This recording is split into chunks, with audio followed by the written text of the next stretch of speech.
Well, welcome to the first episode of what I'm going to call Game Week pre-shouts. So the Game Week pre-shout for week 3. It's Game Week 3, and this is the pre-shout. I want to do maybe 5, 10, 15 minutes of something just before the game week is going to occur, which is tomorrow, Saturday at 11 a.m., 20th of August, Game Week 3. So good chance to do more of an informal, off the cuff roundup and just something to trigger the spider sense of anyone out there who is paying attention to the guru here in FPL Top Dogs Ballyhaunis here in County Mayo, west of Ireland. Very proud of our Christy Nicholson Pub Fantasy League, going now since 2013-14, and all the other trophies and hullabaloo that we have in our community. And WhatsApp group as well. So word them out with the WhatsApp group if you want to join, and we'll have a great community. But here, this is the mouthpiece of all the reaction after game week, but now this is the pre-shout. So I haven't done this before, so let's have a crack and keep it short, sweet and simple. I will possibly go over something in regard to effective ownership and a good website that will clear up people who want to go more technical in regard to the analysis. I can't stand it.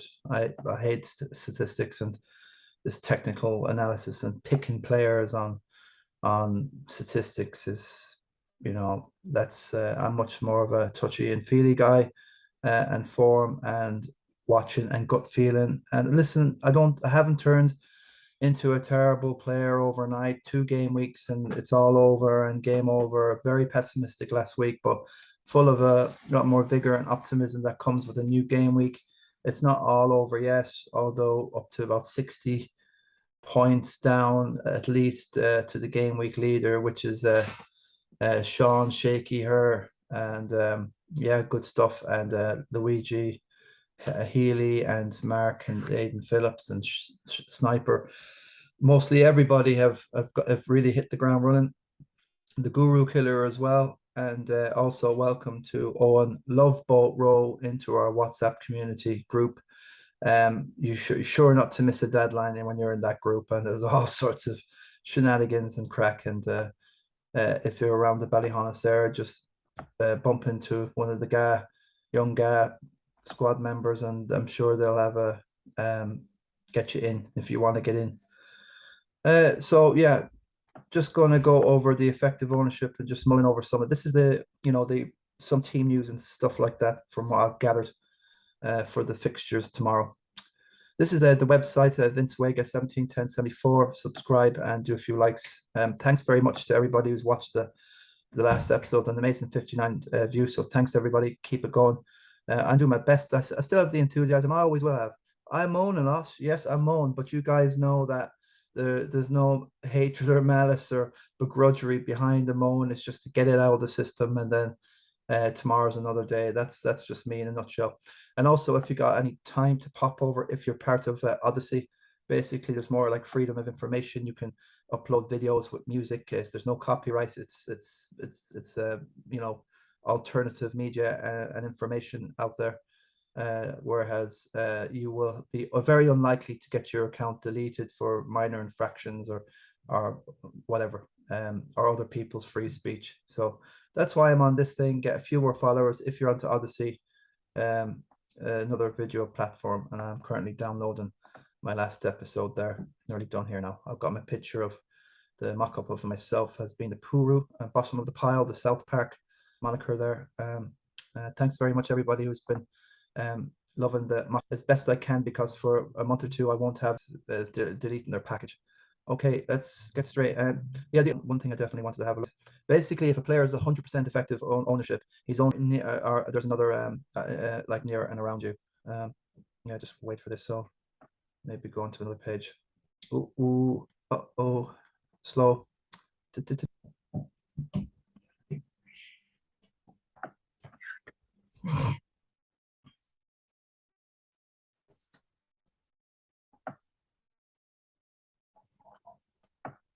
Right, to clear up any stuff. I think the effective ownership for instance, effective ownership, that means 100. It could be within the first top 10K percent means that 73% of everybody has captained them.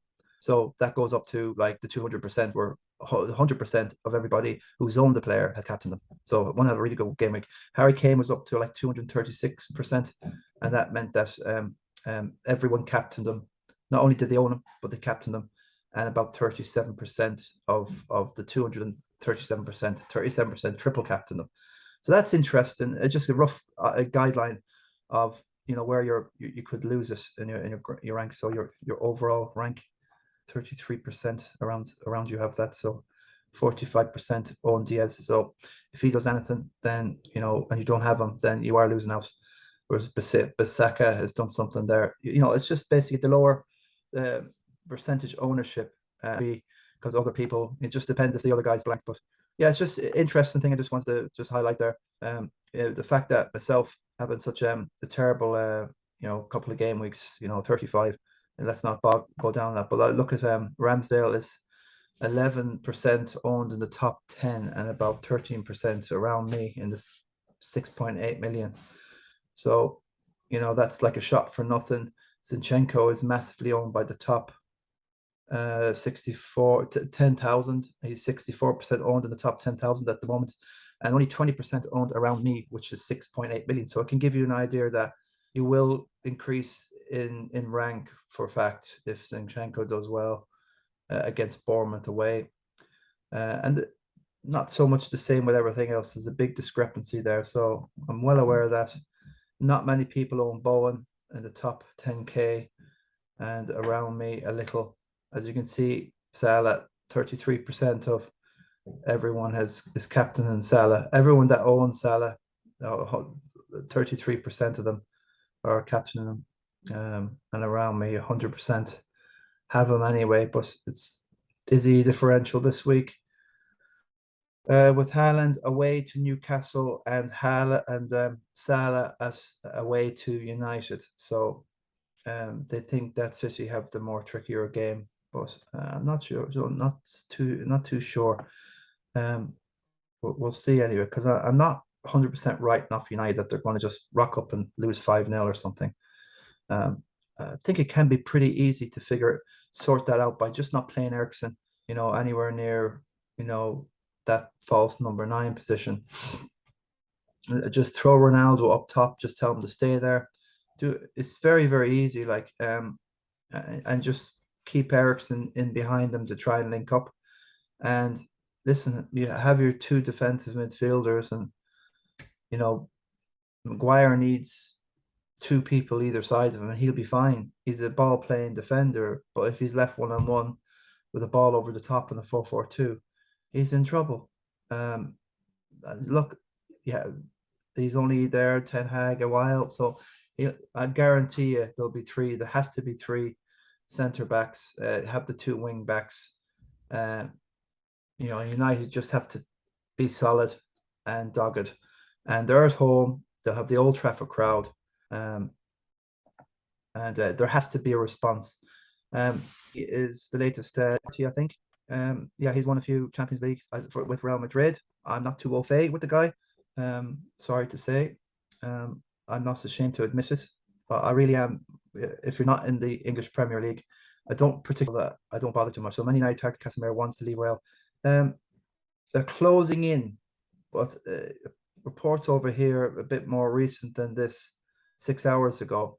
I think I was reading something or watching something in Sky that he's basically coming. So 60 million is an awful lot, but it should improve the morale. But he has to go, but he's nowhere to go. So listen, they have to figure out this Cristiano stuff, that they have to convince Cristiano that if he does well in the next couple of games, well, at least this game week or whatever, it could convince a club to come in for him. But while he's dropping and doing nothing, he's not doing anyone any favors. I really am disappointed with the legacy he's going to leave. And listen, playing for Man United should be the greatest honor of your whole career. It's obviously not for Cristiano, and I don't know, like, he's left Real Madrid for Juventus. If the He's done it all, but he wants more and more and more. And you can't live forever. That's the thing. It's a Christian belief. You can't live forever. There has to come a time where you go through the next phase of your life. I'm not saying he's over the hill, 18 goals last season, but yeah, someone needs to get a hold of him. But that's a good listen. I think that could be a good omen for United to at least keep it you know maybe another draw for Liverpool.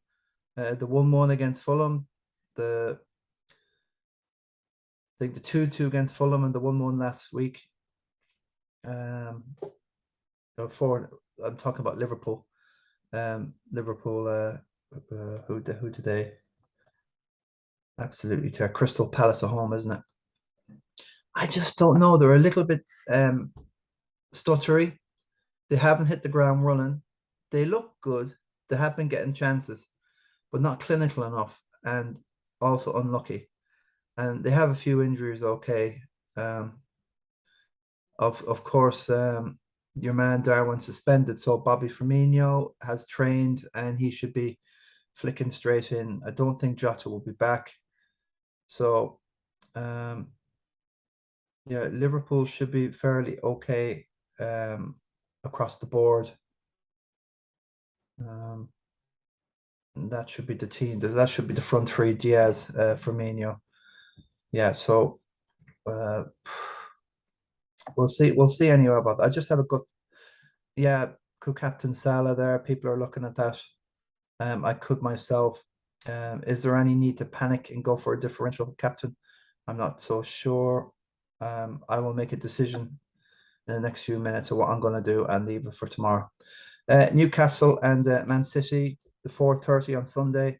City, they have no problems with anybody at the moment. Apart from Laporte, who I want Laporte. That's gospel now. When he comes back, apparently sometime around in September. Okay, it's 2 or 3 weeks away. I think he'll be guided slowly into the City team, has depending on see how Ake has been doing okay. He's got a run. Stones is still on the bench. He's not got a run. So once you're in that team, especially in defense, you stay there. Especially Cancellaro now is coming again. Got an assist, some good bonus points. So I'd love to have him, but I don't have him, and I have two others in the fantasy, Walker and Akai, Nathan Akai. So I'm pretty covered there.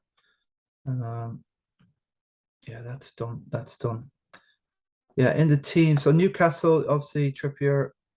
Look, Newcastle are a bit of there's something about Newcastle. There's definitely something they could give City a good old rocking up, and they have a good record up there in Newcastle. They've beaten City now and again. That you never know. Look, that raucous Newcastle crowd. But the way City are playing the possession, it's just totally over the top. It's just unreal. It's unreal. It's unreal. And Grealish is doing well. So De Bruyne has to be mentioned as well. I have him in my Sun Dream team. I can't find a way to get him in. I think that's the guy. I've done enough damage in my dream team, -8 this week, so I'm going to leave it, roll a couple of transfers, maybe take another -4 next week to get De Bruyne in. I think I have to find a way to get a differential and stick with it and see. That people say Son, but I've got Kulusevski in my Sun Dream team and Kane.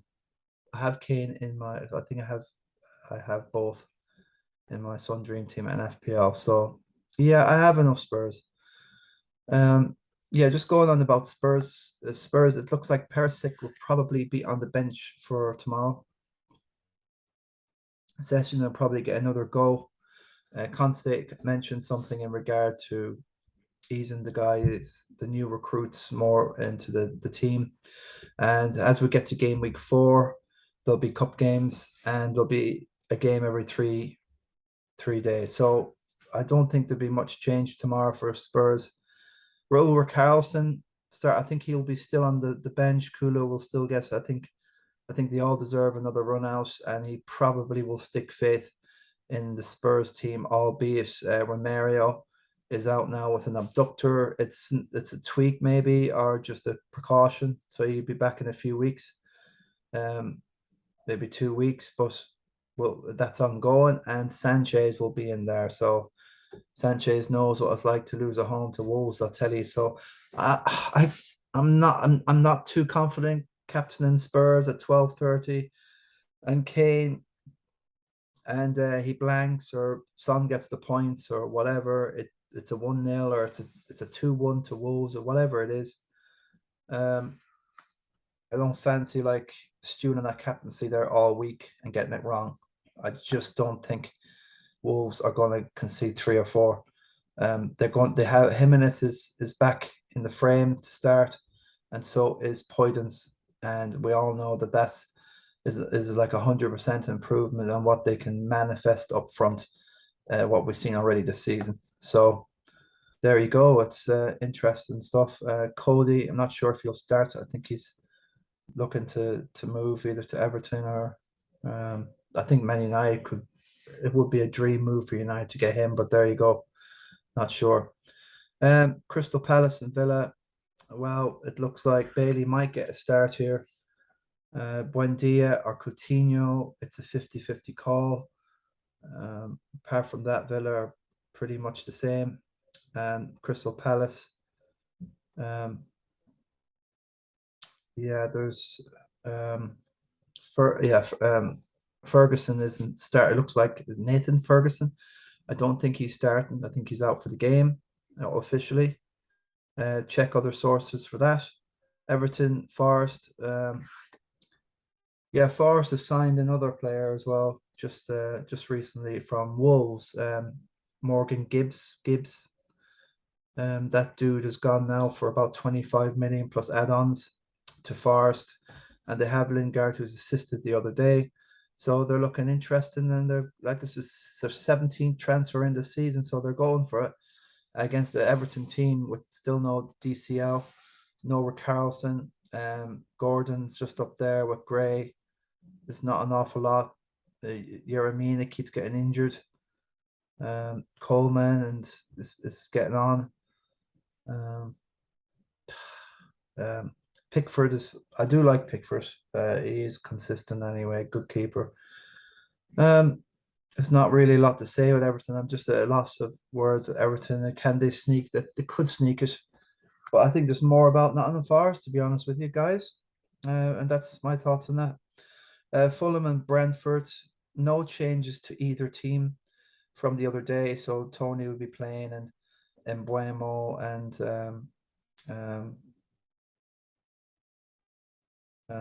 yeah, and also yeah, with Fulham, yeah, Mitrovic will be playing. So there's nothing really to say about that game. I'll still have Mitrovic. So yeah, the answers keep faith. Leicester versus it looks like Fofana will stay at Leicester. That 60 million is hard to get by. It looks like Harvey Barnes is now back in the frame. He could start either on the bench. So I was looking at Harvey Barnes. I think he is very interesting to have, especially if his. I don't think he would be much more than 6.5 million. I haven't checked, but from last season, he wouldn't have gone up much, if not anything, because of his injuries. The end of last season, great form, goals, assists for the last 5 games. So he is definitely someone that makes Leicester tick. Castagna looks like he'd be staying. So, and Justin and there's Thomas and all these. The big problem they have is that Schmeichel is such a loss, like his dad was for United. So, I think they can get it together, but it's going to take time. They'll be interesting. They can score. They just have to tighten up in the set pieces, corners, and free kicks. And I'm sure Rodgers will get that sorted soon. They have enough about them. Southampton, well, Jamie Ward-Prowse and the likes. I would be backing against Southampton any game. So I think this could be a chance for Vardy owners or any Leicester asset to give it a go. Even Daka, but he's not guaranteed to start. Cherries versus Arsenal. Again, Arsenal are unchanged, which is uh, good news. I don't think there's anything going on with Arsenal. I think they've just got a fit and flying squad. Uh, I think Emil Smith Rowe has been training with the under 21, so he's in the frame to come back. There's one or two more that are there, and everything's looking good at Arsenal, and that's fine. Bournemouth away, they've been plucky and they've got some results. I'm pretty surprised with Scott Parker's outfit. I think there's a late fitness test for Solanke, all right? Any Solanke owners there. But apart from that, it's all guns blazing for the Cherries down in Bournemouth. Leeds and Chelsea. What is there going on in Chelsea? I think there's more or less all the. I think there's Pulisic is out with an injury. I think he's getting a scan or some sort.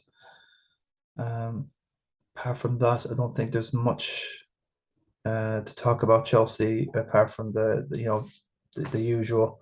Koulibaly is very interesting to own. He could be the new Rudiger in that position. He's really slotted in phenomenally. So, um, and Leeds, I think again I can't say too much. I think they're all full and ready to go. I think there's a few. Obviously, Bamford will start again, so Bamford's some guy to watch. He could be an interesting differential. But at the moment, I want three strikers, and everyone has room for three strikers, especially in the Sun Dream to have Haaland, um, Salah, and Jesus, because most of the forwards, the midfielders in FPL who should be forwards, well, they're forwards in the Sun Dream team. So you definitely need three strikers. So West Ham versus Brighton. It looks like Samaka, he will be on the bench for that one, according to the team news. I think Fabianski is still out, and Areola is still there, and yeah, Bowen's fine to go again after his goal. Oh yeah, I think that's about it for that. There won't be much changes from the Viborg game. They won 3-1 on Thursday night. Um, yeah, that should be fine. And Brighton again. Again, I didn't. I think Mopay will be there, and their new signing as well. Um, Striker will be there as well. Yeah, so yeah, that's fine. That's great. Nothing much more to say here about who I think is starting and who is not starting. Um, yeah, pick team.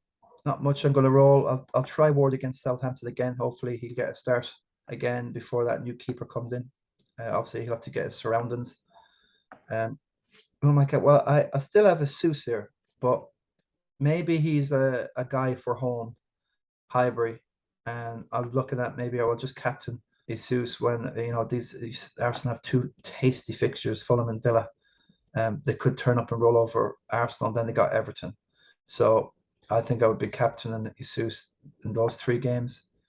But before that, Brighton are no mean outfit. So do I really have to go differential when I know that he's lowly owned and he's got such a low effective ownership that yeah, he could do very well. He could captain, but I think just actually owning him is the win-win here. Whereas you can captain Salah, he gets 2 goals, or Kane gets 2 goals, or Jesus gets 2 goals, and you're still winning with this. The thing about Jesus, I think, is that should they have the effective ownership here as well? No, no, it's not. There's teams selected by, so 79% of the FPL masses own Jesus. So it doesn't say how many are going to catch them. You need to go to the live FPL 75. So he's so highly owned. The only way you can get any change out of Jesus is by captaining him. So I have to think about that really. Mm, I do have a lot of captaincy shouts. Now, yeah, so from the last day, I've just got rid of Haaland. I've knee jerked and thrown in Kane instead of him. So that's crazy. But I've plenty in the bank, 1.6 in the bank. that I got a team value of 101 million. So I'll take that. That will come back in good stead. Anything I lost in Haaland, I've got back in getting 11.4 million. Kane, I sold him at 11.5. So I'm not going to panic. That's a good team. I like the Spurs. Will I go all in on Kane against Wolves? I think they'll be back and Boyd. The best Mitrovic. Brighton just seemed to be on a high after that 4-0 against United.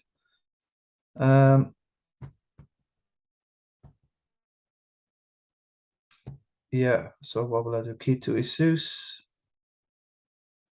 One of these games, wait for Liverpool. Liverpool are very exciting to watch. I don't want to necessarily see United being beaten up. All right, executive decision. What's the ownership of Kane? 17.2% owned. I always like to captain the midfielder. I have to make some sort of ground, but I don't. You don't have to panic. You can slowly get into the game.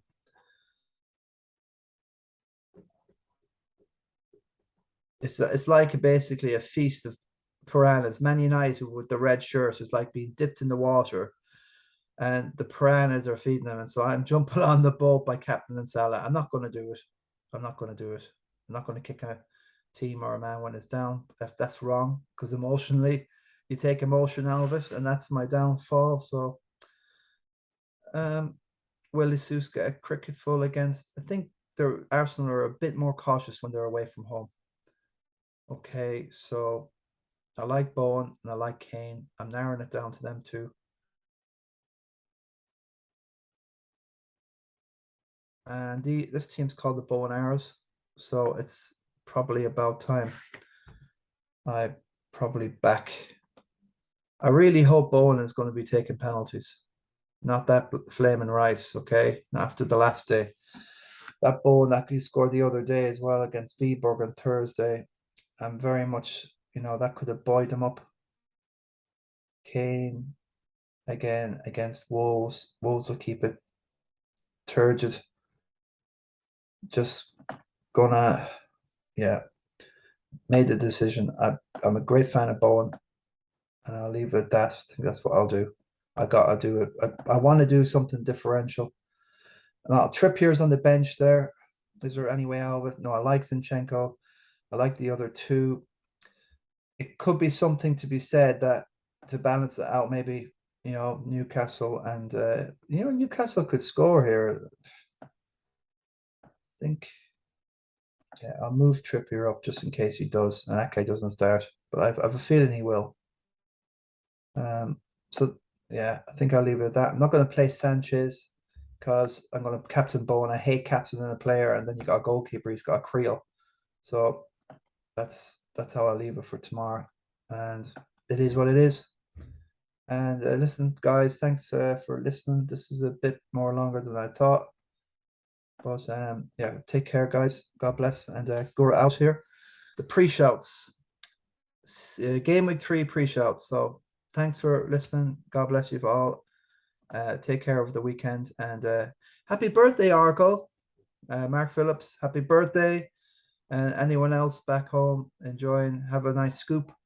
And hope to see you when I see you as I can, being based here in London. Take care, guys. God bless. Ciao. Ciao, amigos.